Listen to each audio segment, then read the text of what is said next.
good.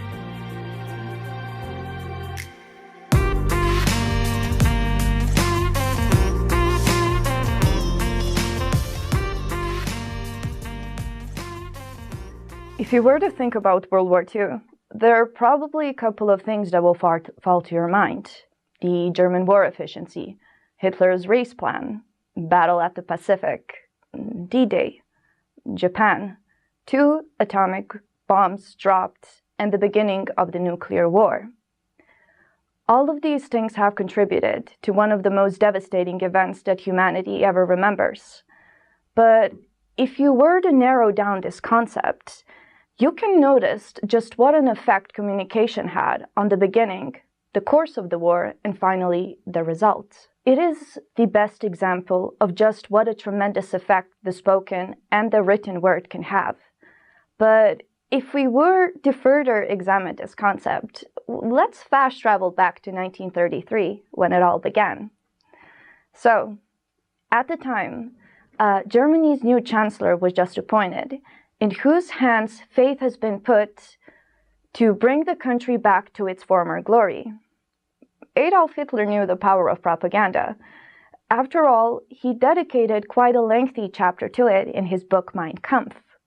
In fact, one of the first decisions Hitler made when he reached power was appoint Minister of Propaganda, Joseph Goebbels, with a clear target in mind, and that is to target the enemy in the eyes of the public.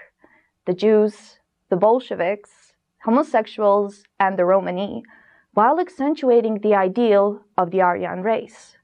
So now suddenly, all of these things that make us human became this weapon for mass brainwashing.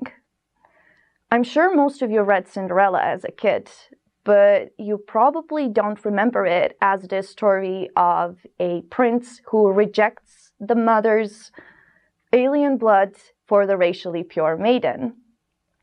See, this is the thing with propaganda.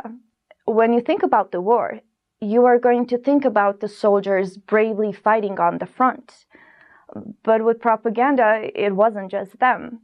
It was everyday man, woman, and child who contributed to making this greater goal happen. And Hitler knew this. He knew as long as he kept the morale high, he had better chances of winning the war. But he also knew that wasn't the only weapon he was to use.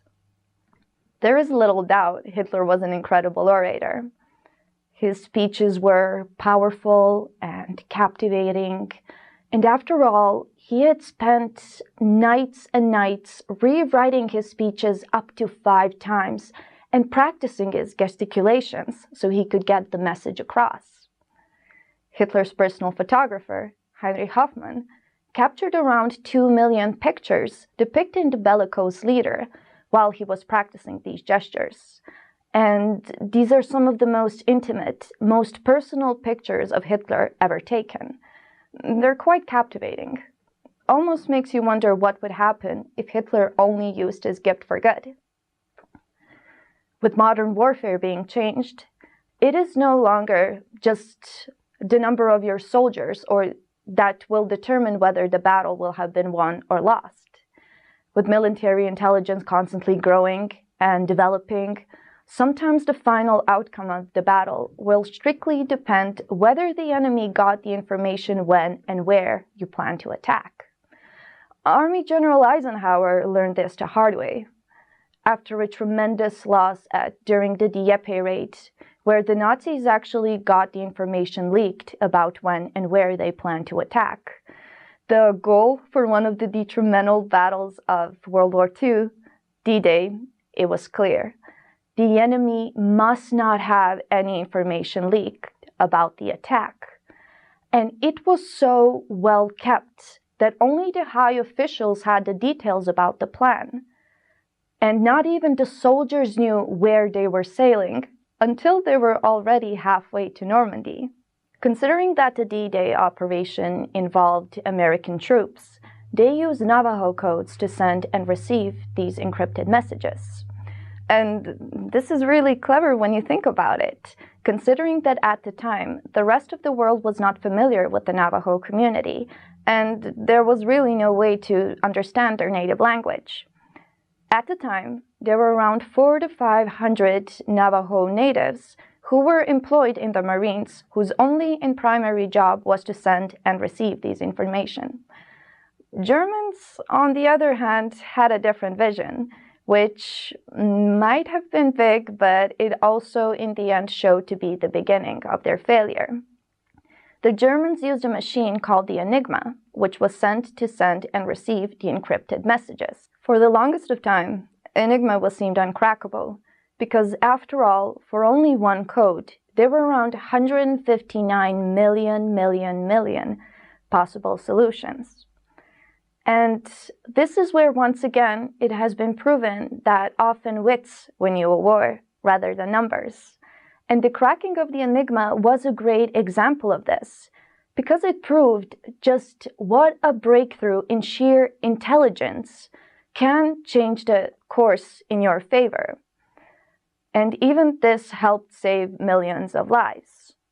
Now, to understand how the cracking of the Enigma had such an effect on the course of the war, we first have to understand how it works in order to understand how it was cracked. So, the Enigma had 4 basic components: the lamp board, the light board, the keyboard, and the rotors. Each time when you would want to send a message, you would get a random mess of letters with absolutely no meaning behind them. So you would have to set the rotors in the correct mode, with each rotor containing 26 possible notes, representing the 26 letters of the alphabet. And then you would have to press the message letters onto the keyboard, which would then again, different letters would light up on the lamp boards. See, this is the thing with Enigma. If you were to press a letter on the keyboard, that a different letter is going to light up on the lamp board. So let's say you press an A, letter Q, Z, K could light up on the lamp board. And this is why it was so hard. But this flaw is exactly what actually led to the Enigma being cracked. So as I mentioned, if you press a letter A, any different letter can light up on the lamp board. But never the letter A will be able to light up. And this is all that it took for the American intelligence to decode the Enigma. So now all they had to do is predict some of the keywords used in the messages sent by the Germans so they could decode the rest of the messages. And this one was pretty obvious because Germans did use Heil Hitler in each and every one of their codes. You see, cracking of the Enigma completely changed the course of the Battle of the Pacific, and a lot of people say that if it weren't for this, D-Day would have been pushed into 1945, and it would prolong the war by 2 years. At the height of it, the British and American intelligence decoded around 3,000 German messages a day, which was around 2.5 million at the end of the war, and this helped save numerous lives. But the war didn't just change our communication or the way we send and receive information. It changed this one human part of us. And how could it not? It was one of the most devastating events that ever took place.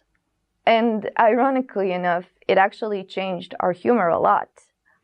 Now, World War II jokes aren't exactly what you would be telling at an office party trying to impress your boss. But this is actually where dark humor became widespread, and it was quite common among the Jews in concentration camps. Cramped in these horrible conditions, unable to do anything to change the harsh reality around them, all they could do is make jokes about the Nazis, or even about themselves. And for many of us, humor and tragedy continue to go hand in hand. And this is how we will choose to battle the inevitable hardships waiting for us in life. So, with all of this said, the question remains. If mere words are capable of throwing an entire nation into a pit of disillusion, just what an effect can they have on our everyday basis? I know I'm not the only one who has spent countless nights thinking about all the things I have been told, things I said, and those I wish I didn't. Words have power. They can bury or they can create. There are 3 things I am absolutely certain of. 1, we're all gonna die. 2, existence itself very often at times can get cold and lonely. And 3, the only way to battle this feeling of isolation is kindness. So, are you going to use your words to strive towards the common goal, which is trying to figure out why we're here or why and how all of this works? Or are you going to use it to implement more evil into a world that already has enough of it? You have to make the choice. And you make it with each new day. Make sure you choose wisely. Is that it? Yay! Thank you for coming to my TED Talk.